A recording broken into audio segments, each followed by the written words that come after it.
അരൂരിന്റെ ഗ്രാമീണോത്സവമായ വട്ടക്കേരിൽ ഘണ്ടാകർണ ക്ഷേത്രോത്സവത്തിലെ പ്രധാന ചടങ്ങായ ഗരുഡവാഹന എഴുന്നള്ളിപ്പ് കാണാനെത്തിയത് വൻ ജനാവലി.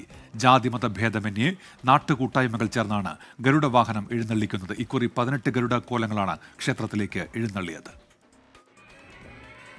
ദ്രാവിഡ സംസ്കൃതിയുടെ അനുഷ്ഠാന കർമ്മങ്ങളാണ് ക്ഷേത്രോത്സവത്തിന്റെ പ്രത്യേകത.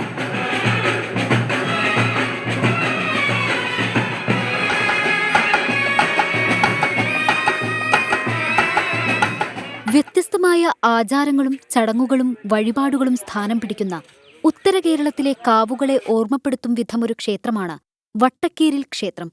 ആനപ്പുറത്ത് ദേവനെ എഴുന്നള്ളിക്കാത്ത ഉത്സവമാണ് ക്ഷേത്രത്തിലേത്. ക്ഷേത്രമുണ്ടായ കാലം മുതൽ ക്ഷേത്രവളപ്പിൽ ആനയ്ക്ക് വിലക്കേർപ്പെടുത്തിയിട്ടുണ്ടെന്നാണ് വിശ്വാസം. ഉത്സവാഘോഷങ്ങളിൽ പ്രമുഖ സ്ഥാനം ഗരുഡവാഹന എഴുന്നള്ളിപ്പുകൾക്കാണ്.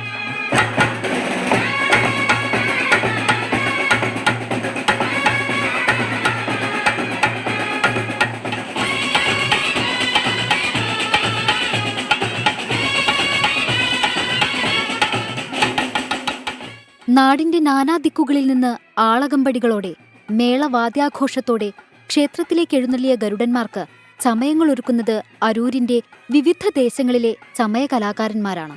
അരൂർ നിവാസികളുടെ ജാതി മതഭേദമന്യേ എല്ലാ മതസ്ഥരും ഒരുപോലെ ആഘോഷിക്കുന്ന ഒരു ഉത്സവമാണ് അരൂർ വട്ടക്കേരി.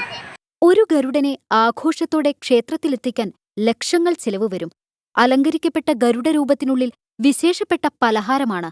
രാത്രി മുതൽ പുലർച്ചെ വരെ തുള്ളിയാർത്താണ് ജനങ്ങൾ ഗരുഡവാഹനം ക്ഷേത്രത്തിലേക്കെത്തിക്കുന്നത്.